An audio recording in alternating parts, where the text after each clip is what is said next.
வணக்கம் மக்களே. இப்போ நடந்துட்டு இருக்கிற T20 கிரிக்கெட் வேர்ல்ட் கப்பில் எல்லா டீமுமே நல்லா விளையாடிட்டு இருக்காங்க. இன்னும் கொஞ்ச நாளில் குரூப் ஸ்டேஜ் மேட்சஸ் எல்லாம் முடிஞ்சு சூப்பர் 8 மேட்சஸ் ஸ்டார்ட் ஆக இருக்கு. இப்போ தான் பாகிஸ்தானுக்கு மரணாடி கொடுத்து அனுப்பி வச்சோம். சூப்பர் 8ல் திரும்பவும் இந்தியா கூட பாகிஸ்தானுக்கு மேட்ச் வருமானு பார்த்தா சூப்பர் 8ல் இந்தியாவுக்கும் பாகிஸ்தானுக்கும் மேட்ச் வராது.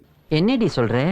குரூப் ஸ்டேஜில் முதல் 2 இடத்தை பிடிக்கிற டீம் ஐசிசி ப்ரீசீடிங்கின் படி எந்தெந்த குரூப்புக்கு போகணும்னு ஆல்ரெடி டிசைட் பண்ணியாச்சு. அதன்படி பார்த்தா குரூப் எக்ஸில் India, Australia, west Indies, south Africa. Group ஒய்யில் England, New Zealand, Pakistan, Sri Lanka. ஆனால் குரூப் ஸ்டேஜில் இந்த 8 டீமில் ஏதாவது ஒரு டீம் அடி வாங்கிச்சுன்னா அந்த டீமுக்கு பதிலாக செலக்ட் ஆகிற மற்ற டீமை ரீப்ளேஸ் பண்ணுவாங்க. உதாரணத்துக்கு ஆஸ்திரேலியா வாங்கின அடிக்கு சூப்பர் 8க்கு செலக்ட் ஆகிறது சந்தேகமாக தான் இருக்குது. அதன்படி பார்த்தா ஆஸ்திரேலியாவுக்கு பதிலாக ஜிம்பாப்வே தான் செலக்ட் ஆகும்.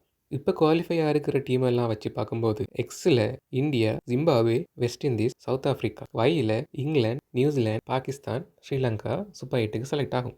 ஆகவே இந்தியாவுக்கும் பாகிஸ்தானுக்கும் சூப்பர் 8ல் மேட்ச் கிடையாது. ஒருவேளை பாகிஸ்தான் நல்லா விளையாடி செமிஃபைனல்ஸுக்கு வந்தால் அங்கே தான் இந்தியாவுக்கும் பாகிஸ்தானுக்கும் மேட்ச் வரும். ஆனால் பாகிஸ்தான் இருக்கிற நிலைமைக்கு சூப்பர் 8 தாண்டுமான்றது சந்தேகம்தான்.